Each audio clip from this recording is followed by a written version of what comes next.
would like to call to the podium Dr. Josh Yates, who will introduce our plenary speaker this morning. Thank you, Josh.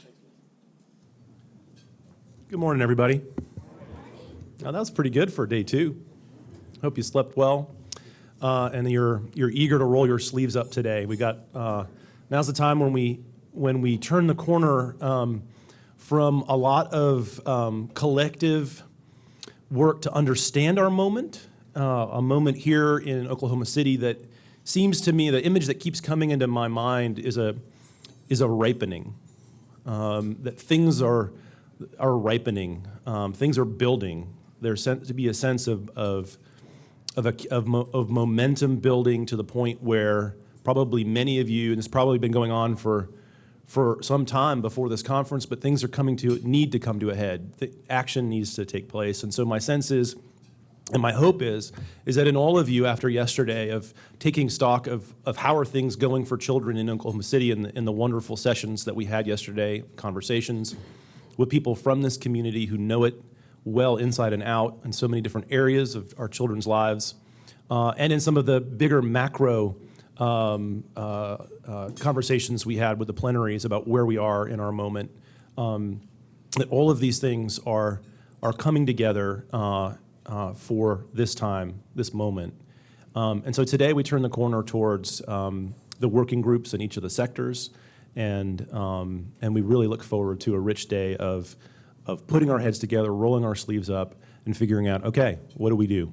How do we move forward, and how do we move forward together? And who else do we need to be together with in this endeavor? So in all of that, there still remains the question of this enduring theme that we want to keep before you, which is, who do we need to be as we do this? What kind of people do we need to be to do this work? And in this regard, I'm really glad and pleased to introduce one of my closest friends and colleagues, Greg Thompson. Let me read a little bit about Greg's background.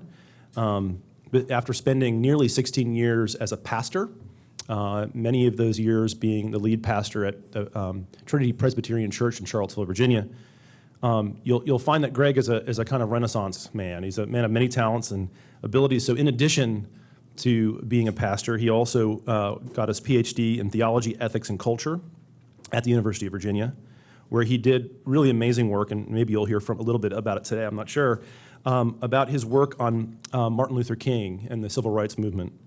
He wrote a dissertation on An Experiment in Love, Martin Luther King and the Reimagining of American Democracy, that explores Martin Luther King's public theology of love. His research interests include theology, social theory, African-American intellectual history, and the American civil rights movement, and the role of theological communities in service to the common good. Greg is an associate fellow at the Institute for Advanced Studies in Culture at the University of Virginia, and he is a lead scholar on a project there called Vocation and the Common Good. Greg now serves for a number of years as executive director of New City Commons, an educational and consulting team that seeks to support institutional leaders in their work of reimagining the common good and reinvigorating the cultural institutions that are so important for civic life. And he's also my colleague on Thriving Cities. So without further ado, please welcome Greg.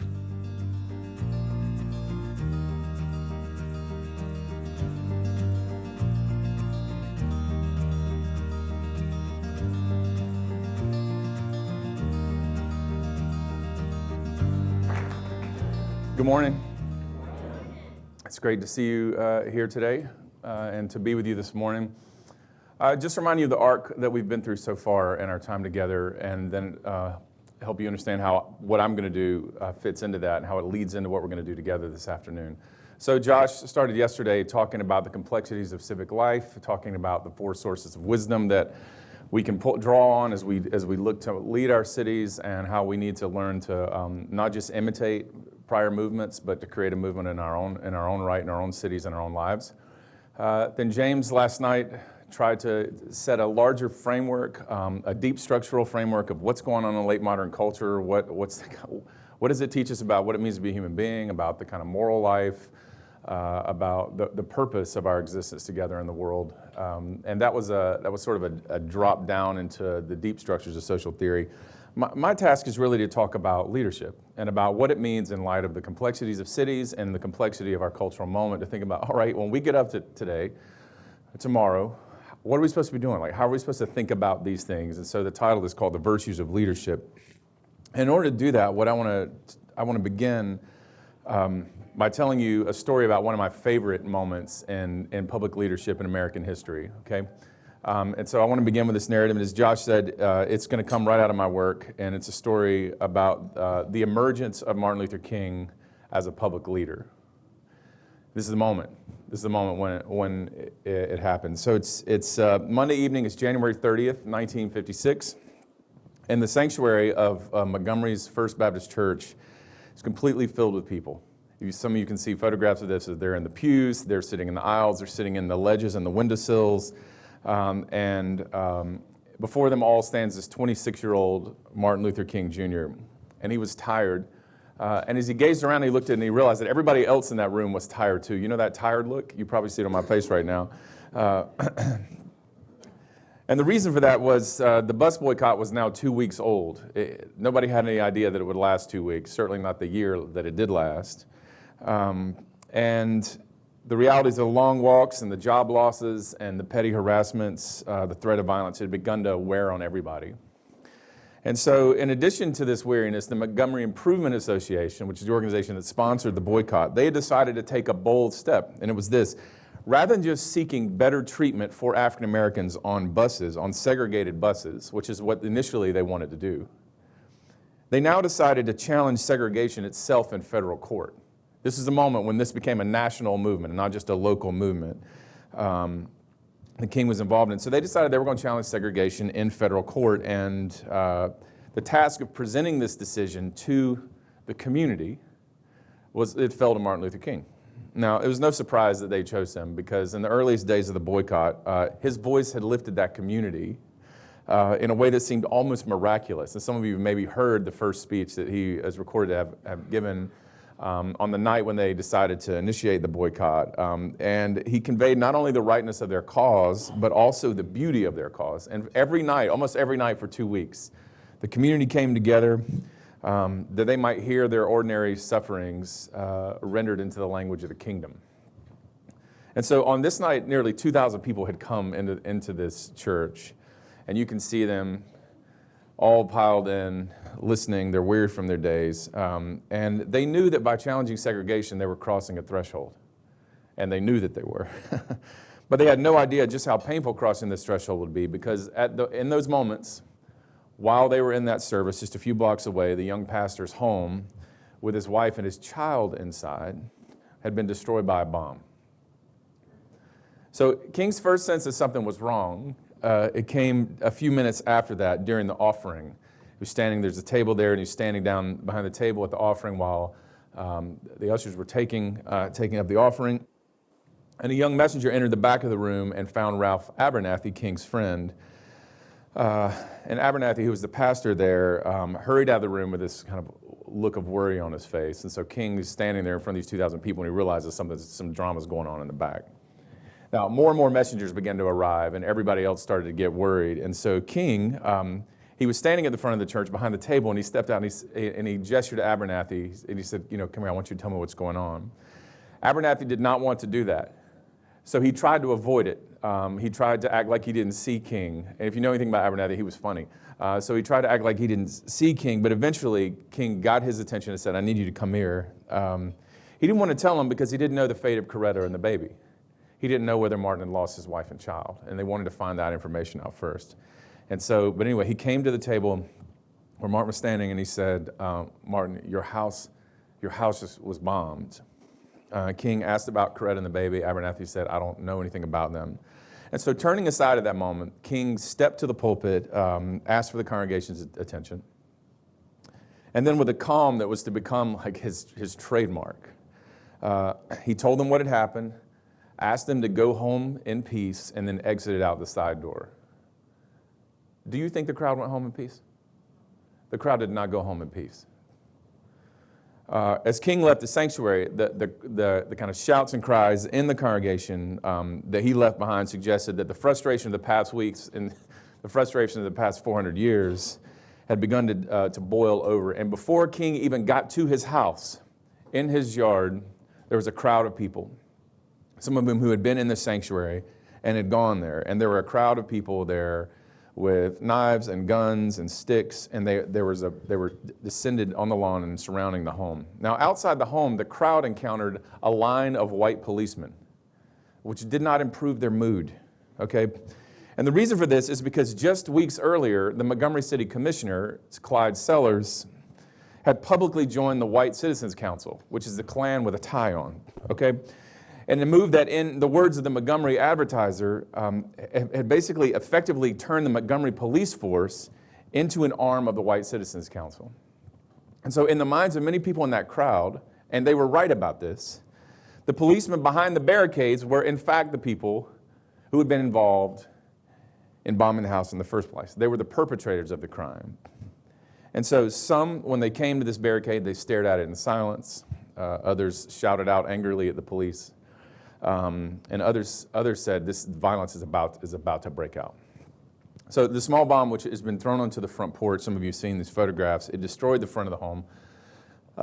The door of the garage had been blown inward on top of the car. The porch steps and much of the surrounding brickwork of the porch was gone, and the white painted wood of the ceiling was falling down, and the black door kind of gaped awkwardly. It sort of was blown off its hinges. So King made his way through the crowd. They started to calm down. And he went inside the home. And when he went in his house, excuse me, he found reporters in his house. The fire chief and Commissioner Sellers were all standing in his front room, and his wife and child were in a back bedroom surrounded by people from his church.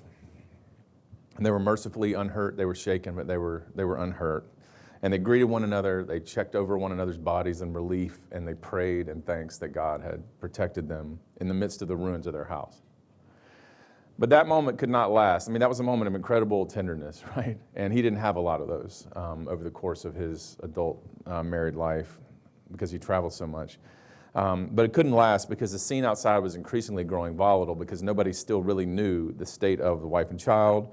And so they were not allowing the police to leave or let anybody else inside the home until they got some answers to what was going on. And so for some of them, the fact that Sellers was inside the house was like, it was too much, just too much to bear that dude was inside of King's house. And I understand that. And so as the reality of this violent racial tension, which is again, Montgomery, 1956, is not a place, you don't ever want that to happen, but not there, not then. Sellers comes back to the bedroom and knocks on the door and asks King if he will go outside and speak to the crowd. The way he puts it, would you calm your people down? Now, if I had been king, I don't know what I would have said. Actually, I know some things I probably would have said. But King didn't say that. He agreed. So he walks through his house, past the reporters, past the fire chief. He steps out into the night and on his shattered porch in front of them all. And then he raises his hands up to speak. And you can see a photograph of this. He raises his hands up to speak. And this is what he says. I want to read you his words. He says, "Everything is all right. Don't get panicky. Don't do anything panicky. Don't get your weapons. If you have weapons, take them home. He who lives by the sword will perish by the sword. Remember, that is what Jesus said. We are not advocating violence. We want to love our enemies. I want you to love our enemies. Be good to them. This is what we must live by. We must meet hate with love."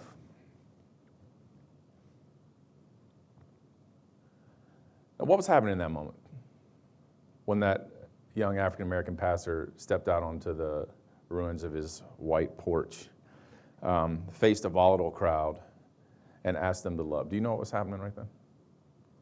I mean, in one sense, it was a pastoral act of comfort to the grieving, right? He knew that his people were grieving. He looked out at their faces. He knew that the pain of the current moment and the pain of the past centuries, and he said to them that first phrase, "Everything is all right."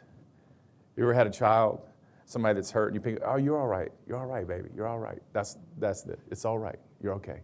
We're okay. In another sense, it was an act of confrontation with the violent. both of police officers like Sellers, who purveyed violence in the interest of their vision of the city, and the crowd before them who had weapons. King says, no, you got to put your weapons down. He's talking to a police chief who's got a gun on his side, and he's also talking to crowds who have a gun in their hands. He's confronting the violent, even as he consoles the grieving. Take your weapons home. And that was a powerful statement to everybody, not just to the crowd, but to everybody. Take your weapons home. But in another sense, I want you to see that this was an act of calling in his own life, and also an act of calling to his hearers. And to those of us who hear him now, to step out into the ruins of our cities and to take the lead in the work of love. At that moment, he defined what his work was going to be about, and actually he also called on other people and said, this is what we must be. Did you hear that phrase? I want you to do this. It was an act of calling to his hearers, and he said, look, I want you to take on this work of leadership that's realist, that's honest about the reality of evil, violence, and hate, which he named, but also that's ambitious, that's straightforward about the obligations of love and the possibilities of peace. He says, quote, we must meet hate with love. He's talking to you. He's talking to me. And one of the marvels of a room like this, and I don't know if you think this room is a marvel, but it is that it's full of people who all these years later still hear a version of that call. That's not normal. You got up this morning and decided to come here because you've heard something like that. Like, I want to know what to do. I want to know how to be a part of healing something that's been broken. I mean, and that's why we're here. Look, we know that like King, we stand in the midst of an incredibly volatile moment, both in this city and in the cities of our nation. It's a world that's marked, as Josh said, by all kinds of complex social interactions and systems and social dynamics like urbanization and globalization and pluralization. But it's also marked by this incredibly complicated moral substructure that James tried to talk about last night, where nihilism and hope are at war. They really are. And you get to decide whether you're just going to watch reality TV that is about nothing, or whether you're going to try to seek the good of your city. Like that, those really are the American options, right? And not only do you know this, you actually feel this, because everybody here, and this is important, everybody here, in our own way and to our own degree, bear the wounds of this volatility. You need to understand that we are all in here because we're hurt. Somebody hurt you, and somebody hurt me. And that is what wakes you up to this, when you were afflicted by the wounds of this larger cultural reality. And so the wounds of obviously of race and poverty and gender, and there are all kind of economic wounds, wounds in our own families, the wounds of faith, communities. It's incredible to consider that this is a gathering of the wounded. Don't forget that, because that changes how we treat one another, right? But not only do you know it and you feel it, you also have all, to one degree or another, taken upon yourselves the responsibility to answer this call, to step into it. And not everybody does that. To say, I want to actually step into the shards of my own city, my own life, the lives of my neighbors, and try to do something good. That's what I want to do. It is an extraordinary thing to be in the presence of women and men who not only are broken, but who believe themselves to be responsible for binding up what has been broken. That is a grace, and don't forget it, that we get to be in rooms like this. But how do we do that? How are we supposed to live out this work of leadership together? There are lots of ways that we could talk about. We're going to talk this afternoon about practical strategies for exercising leadership on particular issues specifically related to children. But what I want to do is I want to talk about one of the most important and one of the most intimate, but also, in my judgment, one of the least understood dimensions of this calling to leadership. And it is what we've called the virtues of leadership. The virtues of leadership. And that's what I want to talk about for the next little bit. Okay. See, in my own experience, as I have tried very falteringly to answer the call to love and feel like I have failed at this more than I have succeeded at this. And as I've witnessed other people trying to do this around the country, it seems to me that this call to cultivate virtue and to live out virtue as leaders takes a lot of different forms. So I don't have some, like, here's the template, so let's just stencil it onto you. That's not how it works. all kinds of different virtues and all kinds of different arrangements that express themselves in all kinds of different ways. Like I believe that that's true, and so I don't want to do anything formulaic because there are a lot of different forms, and this is a work of improvisation. Okay. But what I do want to do is acknowledge that over the years that I've come to see that the pursuit of virtuous leadership, of virtuous civic leadership, which is what I'm talking about here, has required me to make 6 fundamental movements in my life. And I've seen this in other people as well. And the leaders that I respect the most are people that embody this. And so I want to talk about those and see if they resonate with you. And then we'll have some time for question and answer. And you can fill them out or change them or whatever you like. But I just wanted to offer these and say, here's what I've seen and here's what I'm trying to grow into and see what you think. Okay? The first is this: the movement from prioritizing impact to prioritizing integrity. From prioritizing impact to prioritizing integrity. Now this is a movement with respect to the character of virtuous leadership, the character of virtuous leadership. Here's what I mean.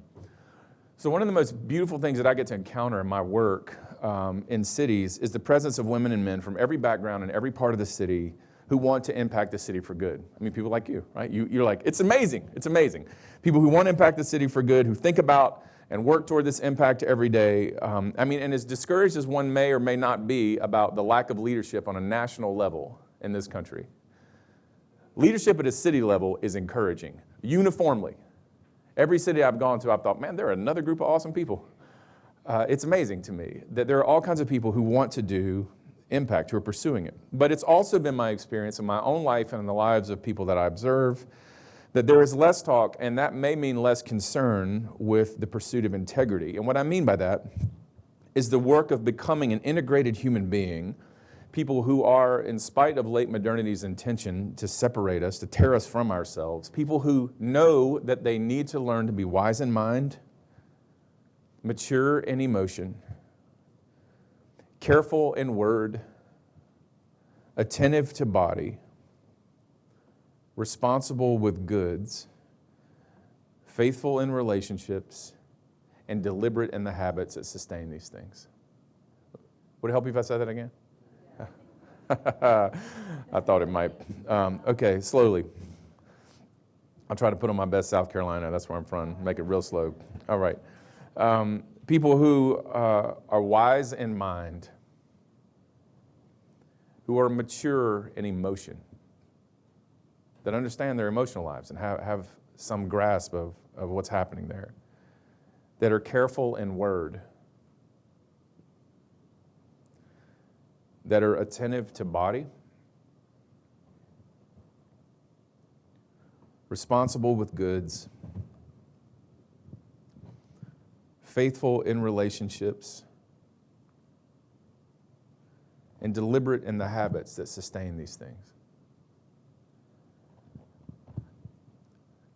Now, it is true that you can be impactful without being integrated in these ways. It is true. This is the gamble of almost every public policy school that I've ever been to or talked to, and every city leadership program that I've ever visited, most of whom teach literally nothing about character. And it's a gamble I took in my own life. And at some point, I had the horrible self-discovery that my gifts as a leader outstripped my virtue as a man. And that is a terrible discovery. And that is not what you want to be. And so I had to learn, this is not just about impact. This is about becoming integrated. This is about integrity in that old sense. And it is true that the kinds of virtuous civic leadership that we're seeking together, you got to understand, it's not just a technical but a moral act. It's not just an expression of the skill. It is an expression of the self, of an orientation of the world. And cities suffer when their leaders are not integrated human beings in the ways that I have described. And so my own life and in the lives of many others, perhaps in your life, I think the first movement toward virtuous leadership has to be the movement from prioritizing impact in a technocratic sense to prioritizing the work of integrity. And it is work. It's not that you're just born with integrity or not, but you have to work at it. And so I think it's really important as a leadership network to think, okay, are we personally and collectively cultivating integrity in one another? Do we actually talk about bodies and goods and words and minds and emotional lives? Or do we just think as long as somebody can, use a spreadsheet, they're useful. That makes a difference. Here's the second. The second movement is the movement from saving our neighbors to supporting our neighbors. From saving our neighbors to supporting our neighbors. This is a movement with respect to the posture of virtuous leadership, the kind of disposition that we have. Like, look, one of the things that I see that's so evident in these cities and where we work is that there are leaders who desire to take care of their neighbors, who want to see their neighbors flourish. I bet all of you are that way. They come to rooms like this and they give their days to difficult questions about what it's going to mean and what it's going to take for their neighbors, all of them, to thrive. It's very powerful. And as discouraged as you can be about the rank selfishness of our age, there are millions of people who actually get up every day and think, how can I do good for my neighbors? There are, and I think it's so wonderful. But even so, I have to say that in my own life and in those that I've encountered, sometimes the posture of this leadership is less about supporting the neighbor, but more about saving them, about this presumption of going in and fixing everything for people who can't fix things themselves. Less about going where they are and helping them indwell their dreams, and more about bringing them to where we are and insisting that they look like our dreams for them. And this takes two forms in my experience, maybe more. I'd love to hear what you think. The religious form is fairly obvious. The basic assumption of civic leadership in this form is that our neighbors are sinners who need to be saved, and city leadership is really just a strategy for this. Like, we might care about schools, we might care about bus systems, we might care about after-school tutoring programs, but really what we want is for people to be saved. The non-religious form assumes that our neighbors are prisoners of some sort of structural issue and need to be delivered, and our city leadership is fundamentally an emancipatory venture. And sometimes these go together. They can have religious and sort of emancipatory motivations, as indeed the abolition movement did. Now, from a Christian perspective, and I am a Christian, not everybody here is, but from my own perspective, is that, okay, it is true. I mean, I know in my own life, I am a sinner, right, who needs somebody to help me, right? I know that to be true about myself. And from a social science perspective, it's true that we are, in fact, prisoners in various forms of structural entailments in various degrees, which is why this form of salvific or messianic leadership is so compelling, which is why we endow our presidents, past and present, with this kind of messianic worry. This is going to fix everything for us. This is an American problem, that we have leaders that we endow with messianic powers. Doesn't matter who they are. But it is also true that this messianic model, that in this model, the tacit assumption is that the neighbors don't have any vision of their own. They don't have any agency of their own and no hope of their own. And the goal of city leadership is to lift up the pathetic masses bound by the various forms of moral and civic entrapment. And so we're going to roll deep in there and do it, to use an idiom. Look, and I understand that. I understand that. But I also understand that this reduces the neighbor not to a subject in their story of struggle and growth, but to an object in our story of salvation. Not as a subject in their own story of struggle and growth, but as an object in our story of salvation. And rather than supporting them in their own work towards civic reimagination and renewal, we try simply to save them, and it happens everywhere. And this is at the root of a lot of the mistrust and missed opportunities. When we go in thinking we actually know what a neighborhood needs or what a community needs, it sets us back years. And you know this, you're doing good work in this way. And so in my own life and in the lives of others, I just think we have to take seriously that our goal is not to save our neighbors, it is to support them. And that is the work of leadership. And so I think it's useful to ask, how are we personally doing this in our networks and in our organizations and our initiatives? Do we know what the neighbor needs? Do we know what the neighbor says? Do we know the neighbor? These are basic things that we have to start with. But interestingly, a lot of us don't. We don't. So that's the second. Here's the third. The movement from what I'm going to call a heart for the city to a head for the city. From a heart to the city to a head for the city. Now, this is a movement with respect to the capacity for city leadership.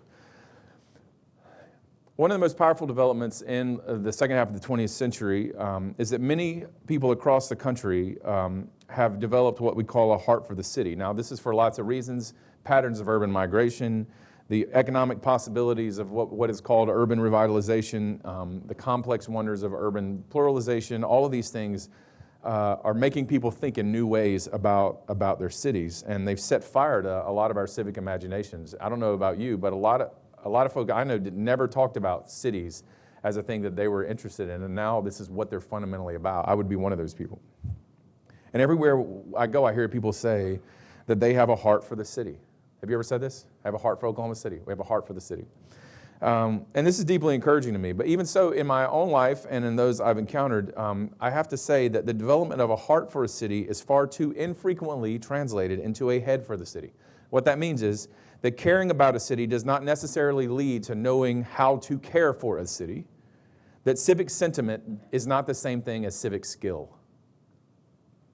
That civic sentiment is not the same thing as civic skill. Now look, it's true that civic sentiment is deeply important, and that without a love for the city, even the most skilled leaders can fail. Some of y'all know the debates between Jane Jacobs and Robert Moses about the future of New York in the middle of the 20th century. That was essentially a debate about love. Jane Jacobs saw, and she was right, Robert Moses, you don't love the city. You love your technocratic visions of a car-based utopia. You don't love New York City. She was right. She rightly saw that he had skill but little heart, and so the cultivation of a heart for the city is really critical here, and I think that there are ways that you can do this in Oklahoma City. But it is also true, and I see this in the church everywhere, especially with pastors who have a heart for the city, that sentiment without skill is in the end profoundly unhelpful. That having a heart for the city without having any clear idea of what a city is, its history, its people, its infrastructure, its wounds, its glories, its possibilities, literally helps almost no one. It just makes great websites.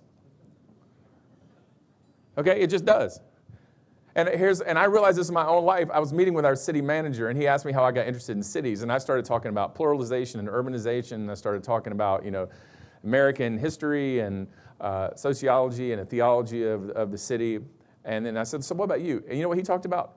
Infrastructure, bus lines, manhole covers. And I thought, oh my Lord, my city is an abstraction. This man lives in the actual city. And so I thought, okay, I got to change because I have a heart for the city, but who cares? It was sort of like earnest cluelessness. And I think that is a feature that we have to renounce because, look, the reason this is not helpful is because the city simply remains an abstraction, a proxy for either crime or poverty or for good coffee and microbrews, depending on your perspective, rather than an actual historical, material, dynamic system of wonder that the city actually is. And so if you're going to lead a city, we have to learn, what are the skills required for civic leadership? And this is because cities are not abstractions requiring abstract forms of sentiment. They are material realities requiring specific forms of skill. And so that's the movement, from a heart for the city to the head for the city. And I think ask ourselves in this leadership network, how are we cultivating actual civic skills, and do we know what those skills are? This is something I'm having to struggle with in my own life. Okay, here's 4. From reaching individuals to rebuilding institutions. Some of you are going to raise your eyebrows. Let's go ahead and collectively raise our eyebrows together. From reaching individuals to rebuilding institutions. This is the 4th movement here. This is a movement with respect to the scale of city leadership, the scale of it. Okay, one of the things that I see in the cities that I visit and have seen in my own work is a deep focus on the well-being of individual men, women, and children. Think about our newsletters. Think about our slideshows, our annual reports. Everywhere I go, I see the transformation of the kind of educational, relational, physical, economic realities of individual lives. It's profoundly moving. But even so, it's been my experience in my life and in those I've encountered that while we think deeply about individuals, we seem to care and certainly to think less deeply about institutions, about the institutions that create the context in which these individuals live and become themselves, that we know more about a specific woman or child than we do about the banking industry, the public transit infrastructure, the models of policing, and the food shed that actually shapes their lives. And it took me a long time to realize that. And there are reasons for that, because encountering an individual is so powerful. There's nothing like a human face, nothing. You encounter that. But you have to step back and say, how is this, what are all the structures that are in place? And I just realized for a long time I didn't really know anything about that. Now, it is true, and I want you to hear me rightly, it's true that individuals have to remain the focus of what we do, both because of their intrinsic worth and because the way that keeping them before us shapes what we do. It shows the efficacy of our labors. The individual is elemental to the work of civic leadership. But it's also true that without deep and sustained and skilled attention to the institutional realities that shape their lives, that indeed form the very conditions of thriving, we are not really supporting the individual. For people to thrive, the institutions that shape and support them must be rebuilt to that end. And this has massive implications in a nation whose institutions were largely built for white males. The civic institutions of this country were largely built for white males, and the purpose was for people who look me-ish to thrive. And other people just, those institutions didn't serve them. You think we don't have to rebuild the structural institutions of the United States? Of course we do. We can't help the individuals unless we rebuild the institutions. And so this failure to take institutions seriously has been the bane of city leadership for decades. You can raise lots of money at a Christmas banquet talking about individuals, but you don't actually help them unless you deploy that money towards institutional change. And so that fourth movement is the movement from a focus on reaching individuals to rebuilding institutions. Here's the fifth of 6. We're nearing the end, brothers and sisters. Be of good cheer. From a default isolation to deliberate collaboration. From a default isolation to a deliberate, underline that 3 times and then highlight it 12 times. Collaboration. One thing that amazes me when I go to cities is how many people are doing amazing things. One of the chief impacts on me of when I go to cities is how stupid I feel when I leave. Because there are so many amazing people who are doing things, I'm like, well, I would have never thought of that. I have never even heard of that. And people are just generating all these amazing things. It's incredible. And whether you're in Richmond or Columbus or Memphis, you cannot throw a stick, and I throw lots of sticks. You cannot throw a stick without hitting someone forging some new sort of innovation for the sake of their city. And if you wanted to, and if I wanted to, and I would like to do this actually, you could spend all your time documenting the cool things that people are doing. I think that's actually a really good project. But what also is amazing to me is how frequently it is the case that people working on these things in the same city do not know one another and do not work with one another. Thank you. Okay. All right. I got applause and an amen. What's up? Okay. All right. So example, we serve a city that's about the size of Oklahoma City that may or may not be called Memphis, they have 2 large leadership development organizations. Both, in my judgment, are marquee at what they do. They're in the same city of 650,000 people. They don't really know each other. Their stated missions are to retain millennial leadership for the economic development of said city, and they don't work with one another or know one another. Y'all know how crazy that is? Like extra crazy, okay?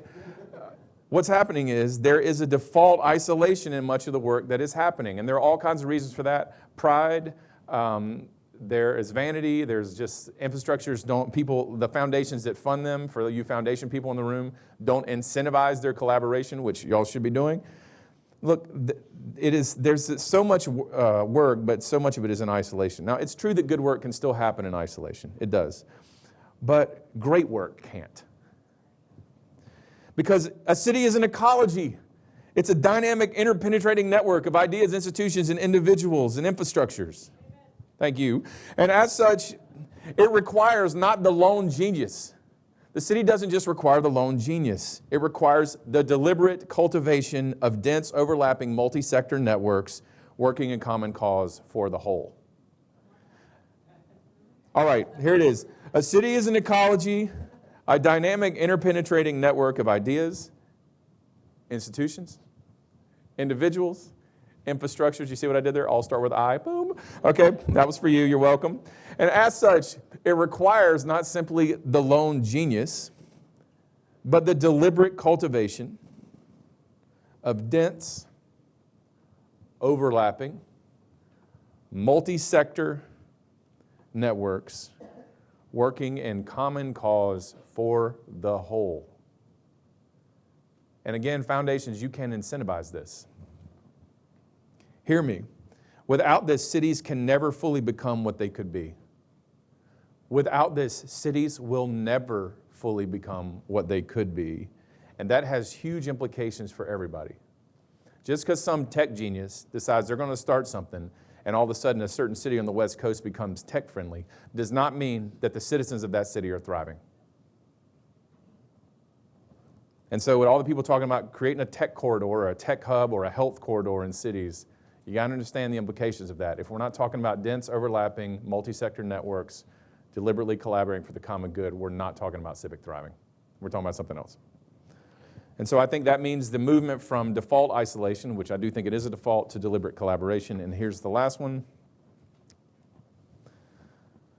From seeking our civic vision to seeking the common good. From seeking our civic vision to seeking the common good. This is a movement with respect to the goal of leadership. The last was a movement with respect to strategy. I think I forgot to say that. This is a movement with respect to the goal of leadership.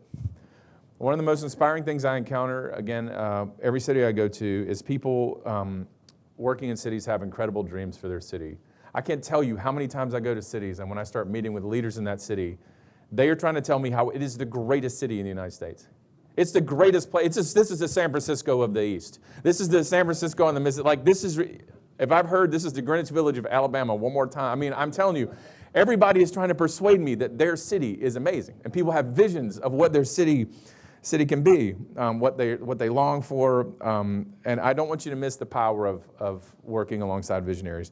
But even so, it's also been my experience in my life and the lives of other people that I see, is that while we can be fairly articulate about our own civic visions, we're often less articulate about the civic visions of others in our city, which is to say we're less articulate about the common good.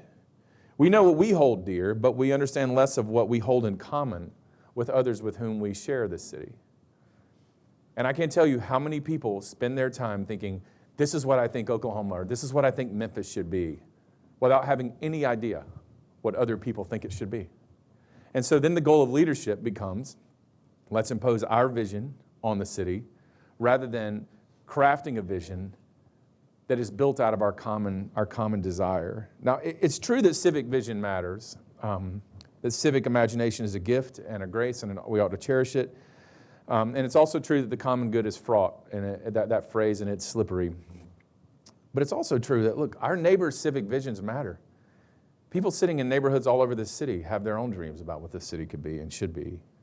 And they have equal claim to ours when it comes to the city we share. They have equal claim to ours, the claim that we have when it comes to the city we share.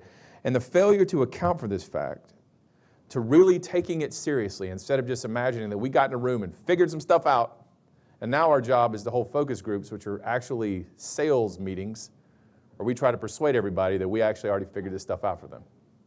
You know what I'm talking about? I know you do.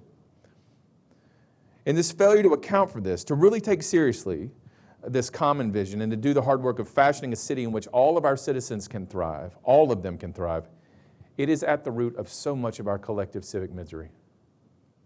Right now, in every city in America, there are technocrats who think that they know, and they do not know. And the reason they don't know is because they can't tell you what it smells like on the inside of the houses of their neighbors. They can't tell you the things that their kids, their neighbors' kids say to them at night and worry about. They've never even been inside a jail. There are restaurants and parts of town they don't go to. You think somebody like that can actually plan a city for the common good? No. But we're graduating all of them from public policy schools. And they are great with spreadsheets and systems engineering. They know the words, they don't know the tune. You know what I'm saying? And so we have to understand that this movement here is not about imposing our own civic vision. And Christian folk, this is especially important you understand this. We are in a pluralistic, post-Christian environment. This is not to say that Christian visions of the city don't matter. They have equal claim to other people's. But we have to create visions of the city where the whole can thrive, whether you agree with the whole or not. If our inability to do that is condemning us to perpetual warfare with one another. And we are supposed to meet hate with what? Love, right? So that's the last movement, this movement from seeking our own civic vision to seeking the common good. And let me sum up here. I'm talking about the call to leadership in this particular cultural moment, the step in the ruins of a moment that is super complicated but also has deeply corrosive moral substructures that a lot of us are experiencing. And the goal for us is not just to look back historically to the Clapham sector, the civil rights movement, or anything else and sort of imitate it in some sort of crude parody. It is actually to let it inspire us to think about what does it mean for us to love in our own time, right? That's the general idea. And then how? Well, I don't know exactly how, but in my own life, I've seen that it means to move from impact to integrity, from saving our neighbors to supporting our neighbors, from a heart for the city to the head for the city, from a focus on the individual to the institutional, from isolation to collaboration, and from our own civic vision to the common good. And these things have to be embedded in our daily habits and our communal ethos and practices, and in the institutions that we work in. Those institutions have to reinforce these things on a daily basis. Now, what will happen in Oklahoma City if we give ourselves to those things? I don't know. I mean, it's hard to say. There's so many variables, and most of them are outside of our control, and I think it's important to say that. But here's what could happen. Oklahoma City could become the most beautiful vision of itself.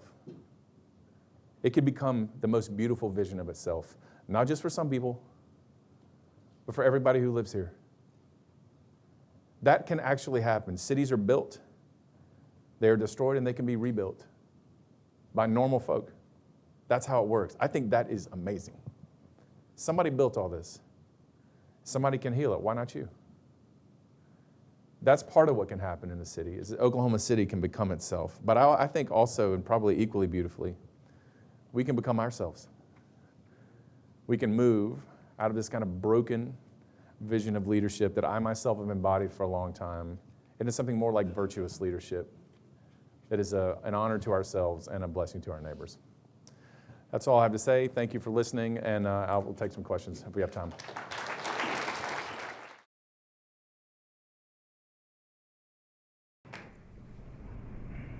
What was your aha moment?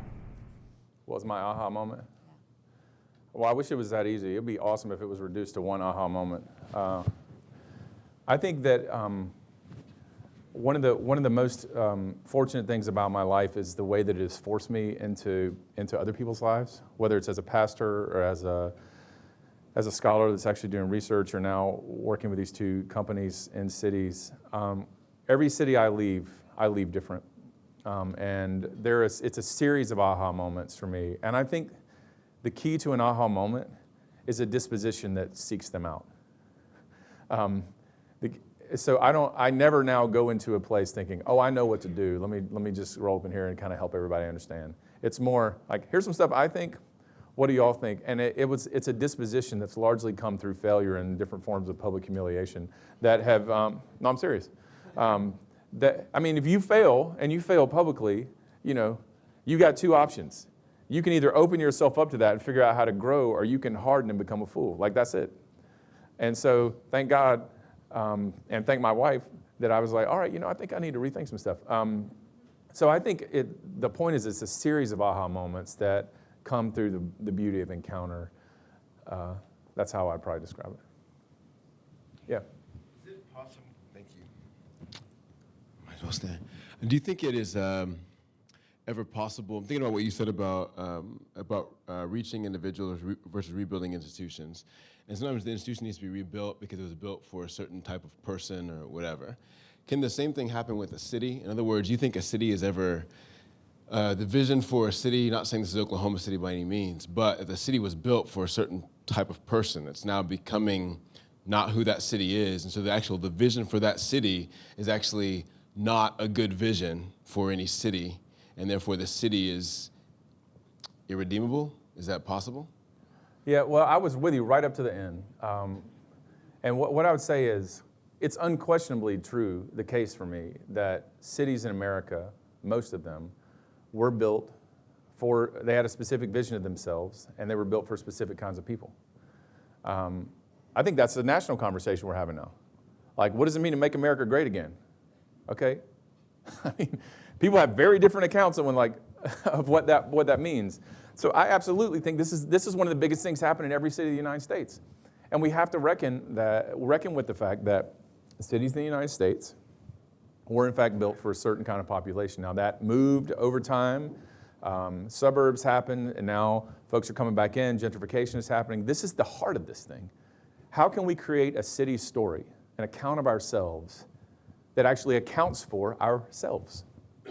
That is the big challenge for us. How do we give an account of ourselves, a narrative of what Oklahoma City or Memphis or Charlottesville or Richmond or any other place can be, that actually accounts for the kinds of people that are here? I think that it's both deeply tragic at some level, and I'm driven in part by fury about this.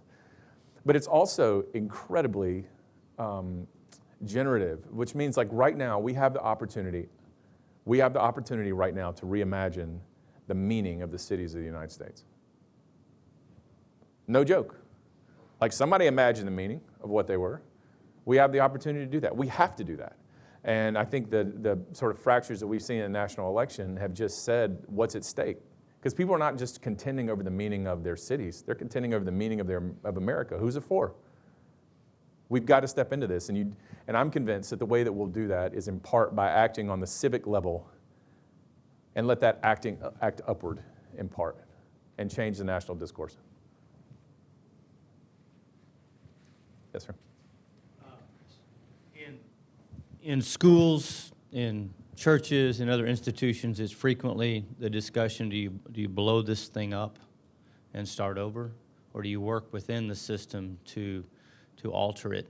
And let me give you a specific example. Higher ed, within most city contexts, at least in ours, is not designed to serve the children in our city. It's designed still to filter out a certain type of person that we will assume will take leadership and business roles in our society. But it isn't designed to take our students, our children, to the next level past common schools. So within that context, do you see it as a possibility to work within existing institutions to reform them with a different vision of who they're to serve? Or do you say we need to begin a new institution that will serve this purpose? And that's just an example of how do you decide when an institution is no longer useful for remodeling and you should start over with a fresh build? And that's a great question. Y'all heard the question? I think that'd be something important for y'all to talk about because we have to make these judgments as entrepreneur, innovative people. These are the kinds of tacit judgments you have to make every day. So I'll say in principle, I absolutely believe that existing institutions, we ought to take a hard look of whether we can actually reform them before we start something new. I really do believe that that's true. And I believe institutions can be reformed. I think this is what's happening, especially democratic institutions. That's the nature of the whole thing. I mean, we live in an American democracy that overtly and explicitly served white men. Like we were the only people that could vote. And now we have, over a course of tumultuous years, like tried to figure out what it means to remake that institution into something different from the inside. I think that's absolutely possible. And so I have some concern, and even though I'm fairly entrepreneurial in spirit, I have some concern about abandoning institutions and starting new things because I often think there's an expression of vanity and of impatience in that. Not always, but sometimes. And I've seen that in my own life. That said, you do sort of like a moral cost benefit analysis. Like I can take the next 50 years to try to reform this school system so that the kids in this neighborhood can actually succeed. Or I can start something that I know will help them succeed in 3 years, and then maybe that will act back on the thing. I usually would want to approach complex social problems like this through multiple strategies. I think there needs to be innovation. I think there needs to be, which challenge sort of existing institutions, and it either inspires them to change or it makes them irrelevant. And so I don't know specifically what you all are doing, but I just think I'm now thinking about the kind of what would love require an answer to that question. Taking a hard look at the things that people have built, not just casting it off, but also being realistic about whether is this actually helping people or are now we just preserving something and this is no longer a school, it's a museum to a former vision of education. And I think those are really hard questions to answer. Let's thank Greg for that wonderful, inspiring talk.